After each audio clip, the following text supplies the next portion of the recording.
Judgment days. A verdict has been reached in the trial of policemen who opened fire at civilians. Autocrats Union.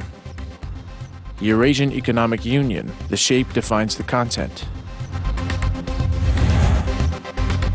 Rare prey. All the president's oil. Will the subsoil ever serve the nation? The Kazlag Archipelago. Kazakhstan's prison camps for political exiles, 60 years later.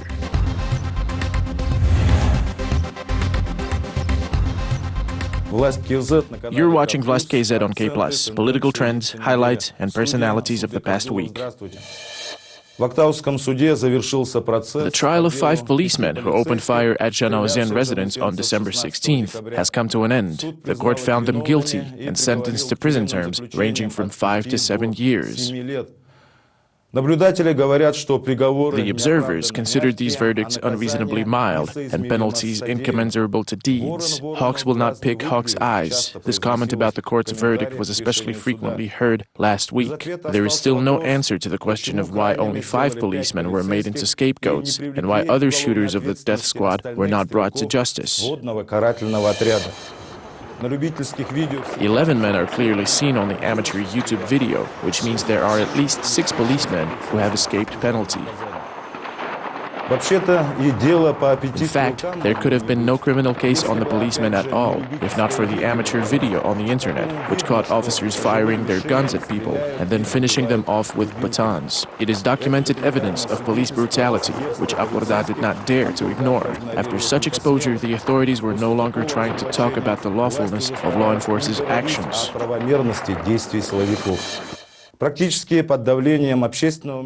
Virtually under pressure from the public, the criminal cases were initiated against the 5 police officers. This week, the unplanned trial ended with a verdict which both the prosecution and the defense consider unfair, and they intend to appeal the decision.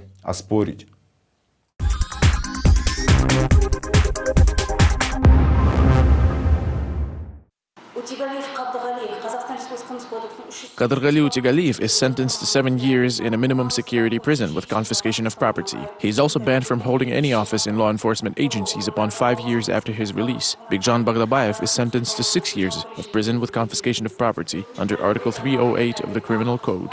The trial of 5 police officers ended in a conviction 1 month after it began. The defendants involved in the death of 17 people were sentenced from 5 to 7 years imprisonment. Police Major Yerlan Bakhtighaliuli and Senior Lieutenant Rinat Zholduzbayev were sentenced to 6 years. Captain Nurlan Yazberganov was sentenced to 5 years. They were found guilty of unlawful use of firearms and exceeding their official powers. The officers themselves did not acknowledge their guilt and left the courtroom in silence without handcuffs and without apologizing to the victims' families.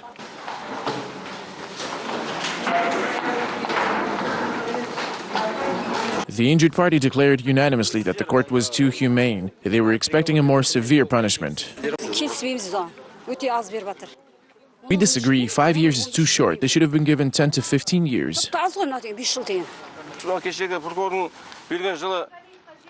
The prosecutor asked the judge for 9 years yesterday. I thought she would give them more, but she only sentenced them to 6 to 7 years. So many people died. I will appeal this decision. I disagree completely. This means police officers will be given 6 years for killing people. Families of the defendants are also dissatisfied. They do not understand why their children were found guilty for performing their duties for the motherland. My son was serving his fatherland. Tell them about it. No, don't do it.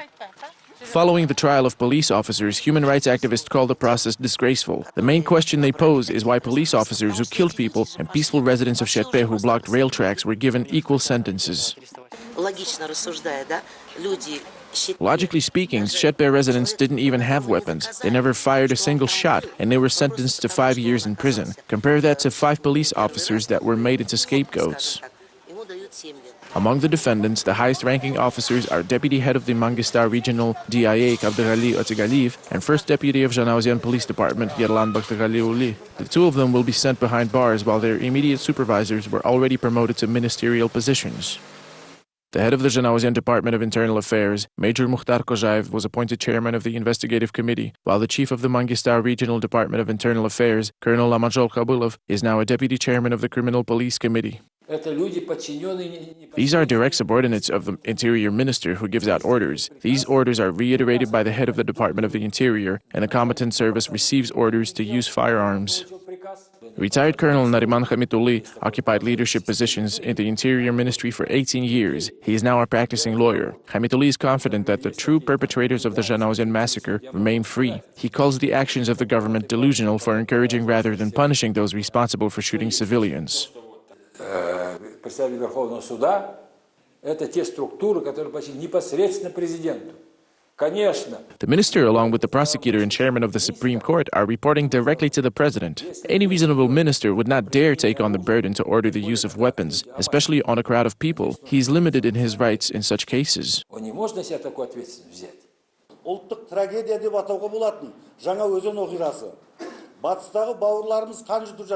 The main task that national patriots set for themselves is to find out who gave the order to shoot to kill. They conducted a roundtable this week on the subject of how to preserve the Kazakh nation, planning to create a new social movement. The most important question here is who gave the order to open fire. Without an answer to this question, there can be no fair judicial system. We need to tackle these big issues to create a just society. Both sides in the case of 5 policemen are dissatisfied with the court's decision. Victims and police officers' lawyers intend to appeal the decision. However, in the struggle, one side will have to concede. All victims asked for a maximum penalty, which according to the assigned article amounts up to 10 years in prison. And here they're given 5 to 6 years. What does that mean? It means the person can be released on parole in 2 years, especially since the Detention Management Committee is under MIA control since 2011. So don't be surprised to see one of the accused on the streets 2 years from now. The first news about the state of the arrested opposition leader Vladimir Kozlov appeared after a few months of information blockade.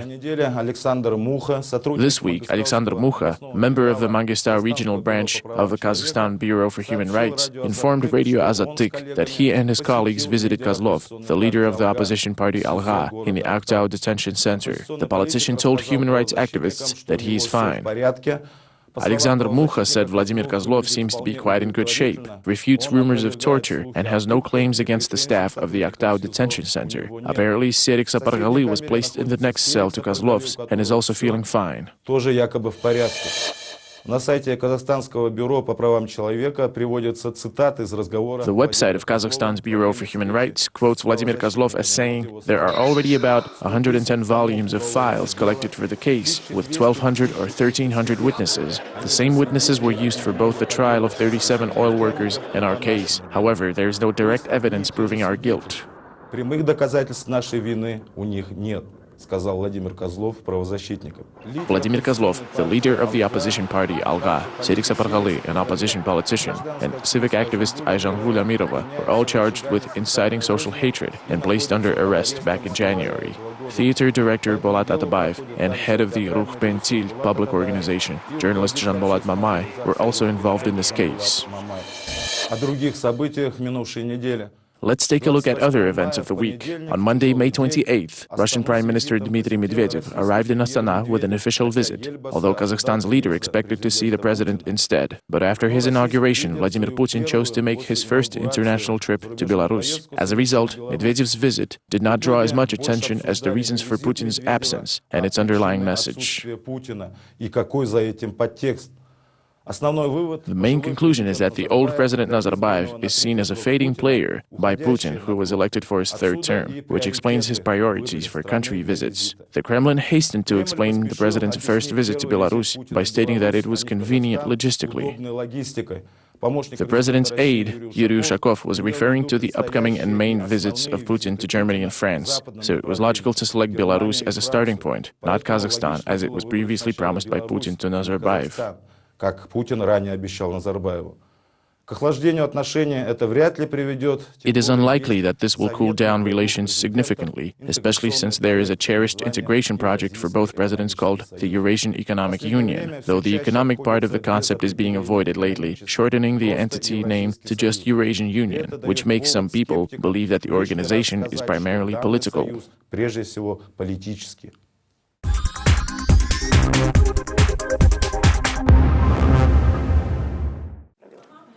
Moscowite Natalia Kurkchi moved to Kazakhstan from Russia 2 years ago. Now she manages the International Recruitment Office in Almaty. The integration is to Natalia's benefit. There might be more customers and it just makes life easier.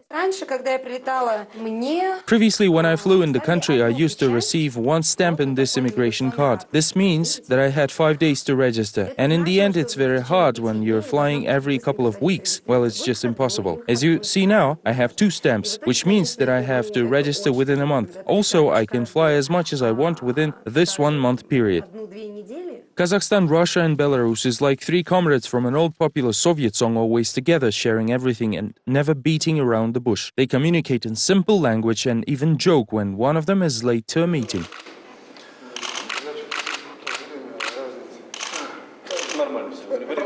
The layout of the CIS is no longer compared to the Soviet Union, but it is now possible to discuss the convergence to the sake of economy. The leaders of the former Soviet republics seem to enjoy the process. This is our history. In fact, it is our homeland. Every single person who is present here was born in that country. Nevertheless, we shouldn't argue and fight with the past, since it's already our history. What's important is that we've gathered here at this table today, that we're friends and we're ready to develop our cordial relationship. The 30-year-old Gulmira Shakuova soon will be going to Moscow. There she will be working in the recruitment agency. Gulmira studied in Moscow and since then wanted to move there, but the piles of required paperwork always had been an obstacle. Nowadays, Kazakh citizens in Russia are not required any work permits, and even registration rules were eased off. If one manages to sign a contract with an employer within this period, then technically one can be registered for the entire contract term by a legal entity, i.e. the employer.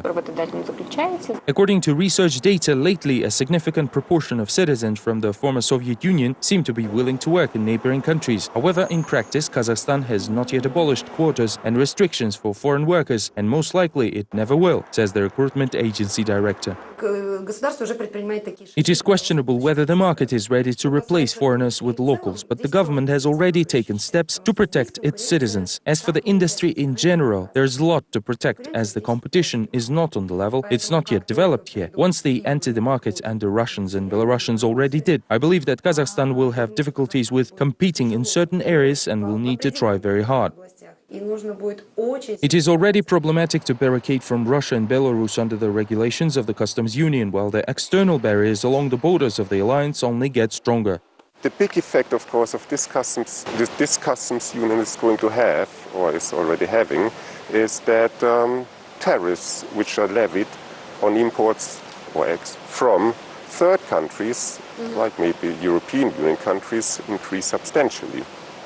That is something that's maybe nice for some Kazakh businesses which now work in areas which are more shielded from competition by companies. In reality, Kazakhstan is becoming a supplier of raw materials to Russia. It resembles the pattern of relations between Russia and the West. The Russians export coal, oil and metals and import home appliances, food and clothing. In the meantime, the advanced technology remains in Europe. If you look at the total GDP of the customs union, Russia's share is 90%. For Kazakhstan's, it's only 7%. Economists explain this is a major problem for integration, as it won't ever be equal. Would the person who is 14 times richer than another keep an equal friendship? Can you imagine that? It's impossible even in sociology and international relations theory. Equal relationships could only happen between equal partners.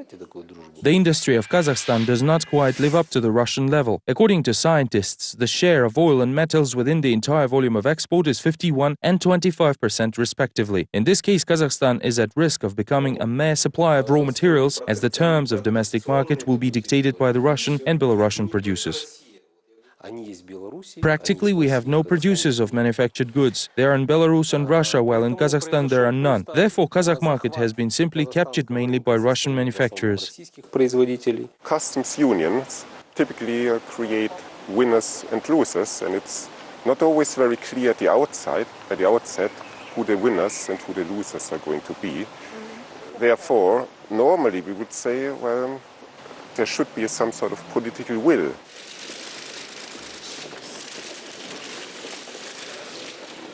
Integration issues are discussed each time during the summits of the CSTO military organization. It is a political project, yet the customs union and common economic space agreements are economy-related. The opposition of Kazakhstan suggests that Moscow is a prime beneficiary in this situation.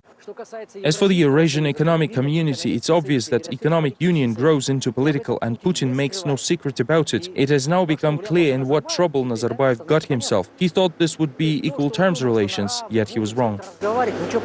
A well-known Russian political expert, Konstantin Simonov, believes that Nazarbayev has its own interest. He seeks support in Moscow and Minsk. With the help of this union, Kazakhstan would be able to protect its sovereignty, because Russia is by far not the worst predator in this region. If we compare Russia's policies against Chinese, frankly speaking, the latter is an empire way more dangerous than Russia in terms of foreign expansion. Perhaps not everyone realizes this in Central Asia now, but in 5 years it will be too late to change anything. Next week, Vladimir Putin will arrive to Kazakhstan at the invitation of Nursultan Nazarbayev. This visit is timed to the 20th anniversary of signing the Alliance Treaty of Friendship and Mutual Assistance between Russia and Kazakhstan. In the invitation to Putin, Nazarbayev mentioned that certain articles of the agreement are outdated and the new regulations have been introduced already. The answer to the question, how equal would it be, is pending now. Next on Vlast KZ. Rare prey. All the president's oil. Will the subsoil ever serve the nation? The Kazlag Archipelago. Kazakhstan's prison camps for political exiles 60 years later.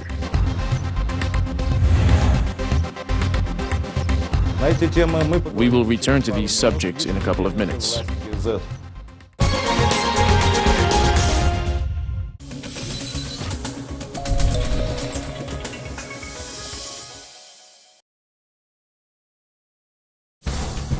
Главные события в Казахстане. Достоверные факты. Эксклюзивные комментарии. Читайте в Казахстане информационно-аналитический портал «Республика». Чтобы обойти блокировки, воспользуйтесь доменом respublicas.info. Вы окажетесь на так называемом прокси-портале. Специально разработанные канадскими специалистами по интернет-технологиям, прокси-порталы помогают пользователям получать информацию в тех странах, где блокируют интернет-ресурсы. В Китае, Иране, в Казахстане. Вы принимаете условия использования системы и попадаете на страницу информационно-аналитического портала «Республика». Материалы интернет-портала также доступны пользователям всемирной сети Facebook. facebook.com/respublica.kaz. Если вы хотите поделиться информацией, вам есть что рассказать, звоните в редакцию «Республики». Наши телефоны в Казахстане +7 727 273 92 95, в Москве +7 495 621 87 03. Новости Казахстана на казахском языке смотрите в 21:00 и далее каждый нечетный час.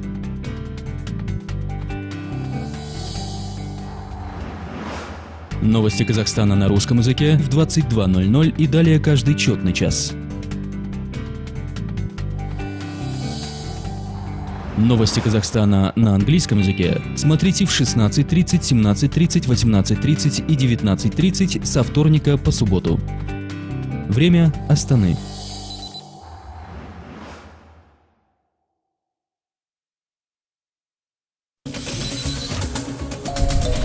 Изготовление и размещение рекламы на канале KplusTV.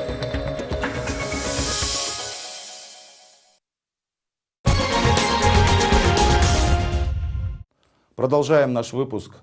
Замедление промышленного роста. Welcome back. The slowdown of industrial growth in the European Union, China, and the United States, as well as the situation around Iran's nuclear program, led to the drop of crude oil prices by up to 17% in the last 4 weeks alone. За психологический барьер в $100 за баррель.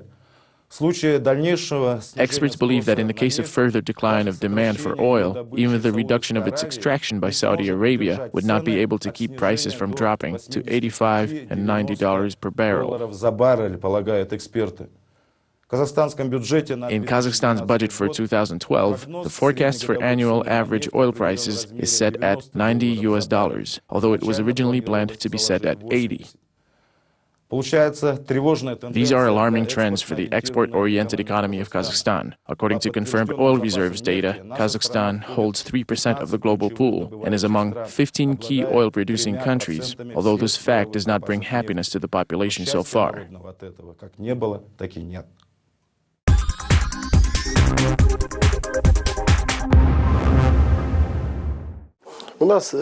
Takes out a book about Abai, the three main Kazakh trends: Nazarbai, Abai and Dubai. Poet Yerbol Jumagulov is known for his talent to ironically describe the trends of Kazakhstan life. This time he also responded with a rhyme to the trends of authorities. I almost had a seizure. I was shivering like a troll as the important people decided to let the oil money under public control. Say they gave us 300 million. You'll be worried and watch them like a fool. Hire Elton John as an artist, marry yourself a supermodel, keep the medieval castle, a few Lamborghinis for your children you could buy. Oh dear, I beg your pardon. I'd rather occupy Abai.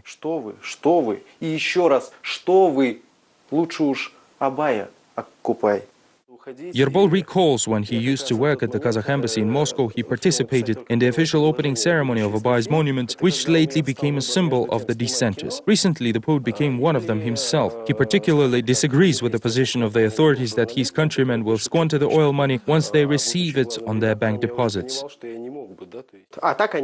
They will squander these money, then we'd rather do it ourselves. It will not hurt our feelings as much then. Do you think it's fair if they would squander our money for us? The organizers of the Economic Forum in Astana were quite surprised to hear the guest of the honor, the Nobel laureate Edward Prescott, starting the debate on how to effectively allocate the petrodollars. You can transfer a fraction of the oil revenues to bank deposits of every Kazakh citizen. This way, your people will be able to invest their capital assets. Prescott volunteered on this one. Seems like the expert who received the award for contributions to dynamic macroeconomics, the time consistency of economic policies and business cycles, just couldn't help it. However, the consistency of these circles in Kazakhstan is supervised personally by the national leader, who supports a different concept. Lately, I hear people say that we should expect a second wave of the crisis. We have elaborated a special plan for this purpose. Of course, in our case, it is energy prices. During these years, we managed to save up all the revenues from oil and gas resources in the National Welfare Fund. The fund, including the reserves of the National Bank, now amounts to $86 billion. The size of the National Fund of Kazakhstan at the beginning of 2012, according to the Ministry of Finance, was $43.3 billion, split evenly between all Kazakhstan citizens. Each one will get approximately $2,800. Yet the Minister of Finances doesn't support this idea. If the money will be simply given away, it's going to affect only the present generation. Instead, if we use this money to build modern schools, hospitals, roads, and develop what is used by the entire population, I believe this is more likely to answer the purpose of this fund. This would be consistent with the purposes if the activity of the National Fund has been more transparent, says economic expert Kanat Birintayev. He uses Kazmunaygas as an example when the company used the assets of the National Fund to acquire the loss-making Romanian Rompetrol. Birintayev says that the money allocated from the fund to various programs dissolved and mixed with other budget transfers, and it becomes next to impossible to track them in future. The assets of the National Fund should not be invested in foreign securities or exchanged into foreign currencies, supporting someone else's economy. Instead, they need to contribute to development of our own. Poet Jumagulov says that he would spend the oil money on education for himself and his children, although the member of Kazakhstan's parliament, Aygul Solovyova, is convinced that one cannot expect much responsibility from the country's citizens. She uses her personal experience as an example. Her children have squandered $10,000 which she gave them. If a person is paternalistic, once you give him the money, he will simply waste it. In the end, we will not have the reserved supplies for the future, which will affect the economy. Should we spend this money now? The survey on the streets of Astana proved the opposite. Kazakhstan citizens know how to manage their money. In fact, they are puzzled by the accusations of immaturity. I would have invested in some business of my own, maybe establish an enterprise. I don't know. Even in Iraq, they seem to manage their own money, and why can't we? Kazakhstan citizens are smart these days, including the young people. Members of every social class could easily manage their money or even invest it to double and triple it. Each MP speaks from personal experience, which means they can't manage their own money themselves. They are used to receiving big money and don't know what to do with it. Therefore, the regular people shall manage their own money, not the MPs. No, I'd rather pass on it. I said so because I'm not like you. I'm content with the shekels of mine. It's better than all the other ones. Not to bargain the logs for the specks, the famous quotes of Ksenia Sobchak. Let the petrodollars, as in old times, be publicly controlled intact.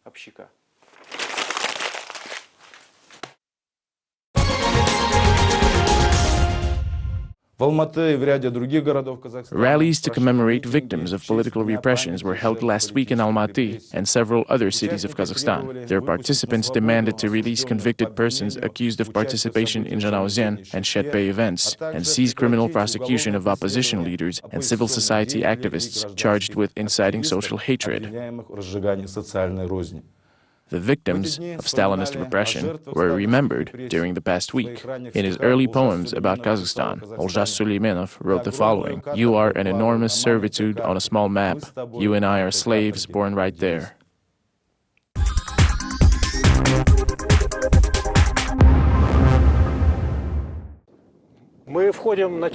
We are entering the territory of the former special USSR MIA camp created on Stalin's orders in 1948. It was closed down in 1956. Only a few dilapidated fragments remain from this once enormous special camp number 4. There was a time when up to 20,000 prisoners served their political sentences within these walls. What we see now is history that was written but not protected by anyone. For instance, Buchenwald in Germany is a clean and tidy museum in the open air where humanity is shown its atrocities. In contrast, Zhezkazgan in Kazakhstan saw no development for 22 years. So now what we see on the grounds of the Steplag is a junkyard and ruins.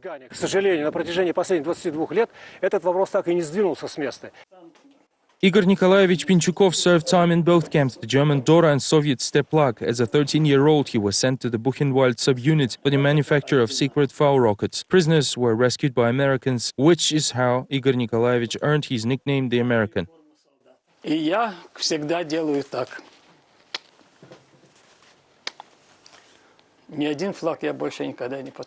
I always do this. I will never kiss another flag. Americans saved me from this yoke, and now I'm not afraid of anyone. I wasn't afraid of death then, and I'm not afraid of it now. It means everything to me.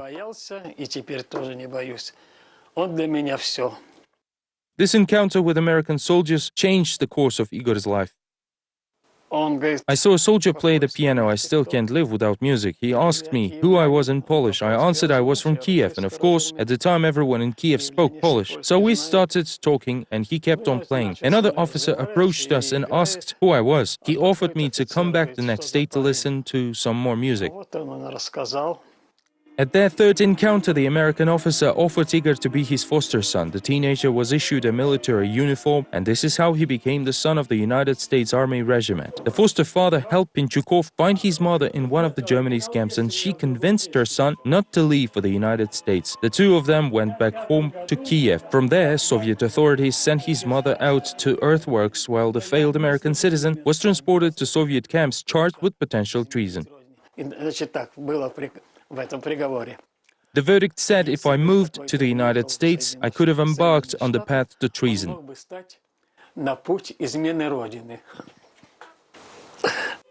After being released in 3 years, Pinchukov traveled to the American embassy in Moscow to ask for a reunion with his foster father. In response, he was given another trial, detention, Lubyanka, and a new sentence of 10 years in Steplag. Igor wrote to the KGB Central Control saying, "I don't want to live in this country. I ask for an execution." On the heels of this letter, radio station Voice of America ran a story about him.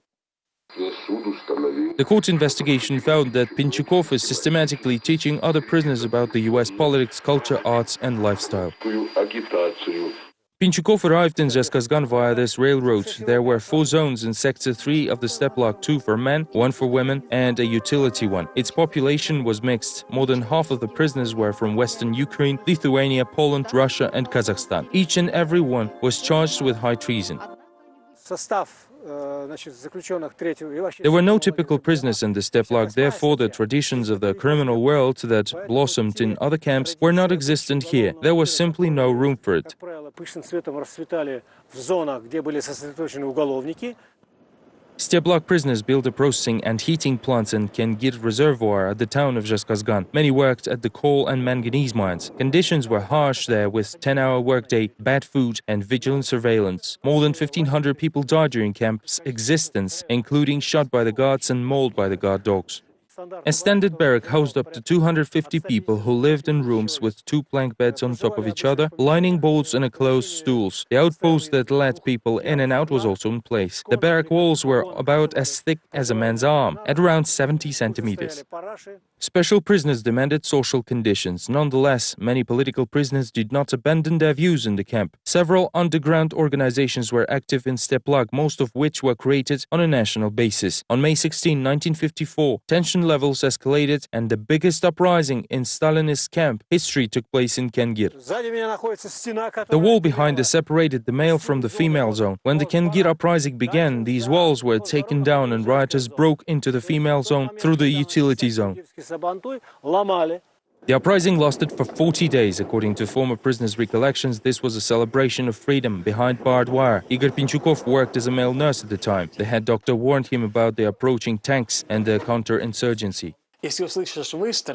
I was told that if I hear shots fired, I must turn on all sterilizers as we were to operate. Sure enough, tanks arrived and started shooting. I had a fellow Kiev resident, Alla Presner, there. She got caught inside the tank's track and her entire pelvis was smashed. She yelled, "Save me, Igor." She was in a state of shock. We operated with Haikin on the table, anesthetized everything but couldn't save her. Some had their arms torn off, some their legs, others their kidney. We operated for 24 hours straight, while a Spanish surgeon operated in the man's zone. It is still unknown whether the mass burial site of those who died in Steplak is located. According to a secret note to the Minister of Internal Affairs Kruglov, there were 46 dead, 52 heavily wounded and 454 prisoners with light injuries.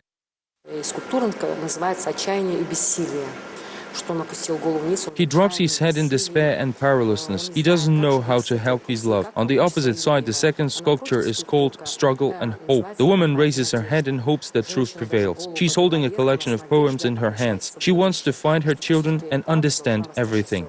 Understand and remember everything. On the Gulag archipelago map, the Algiers Museum, a Russian acronym for Female Akmola High Treason Camp, is the only place that became a museum and a memorial.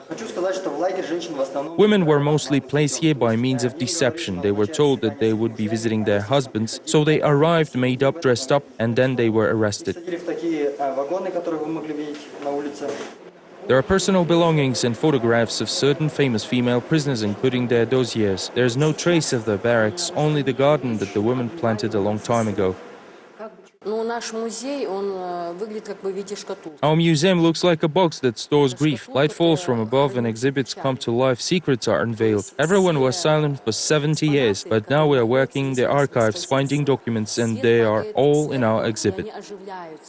Zhezkazgan historians are facing another problem. There is, and as of yet existing, prison complex. However, all the Steplak documentation was moved to Karaganda. Officially, the archives are declassified, but historians are unable to gain access to these documents. The memory of Steplak is immortalized by those who have been there and their descendants. There are 3 crosses on a small hill from the Ukrainian and Russian diaspora, and only one of them is official, that of Lithuania. Clear all the garbage, clean up, restore. Weren't funds allocated for the restoration and construction of the museum on the territory of Karlaga? The same funds could have been allocated for the restoration of 3 buildings of the Steplak. Unfortunately, I couldn't find any understanding in the city administration that served for 15-20 years.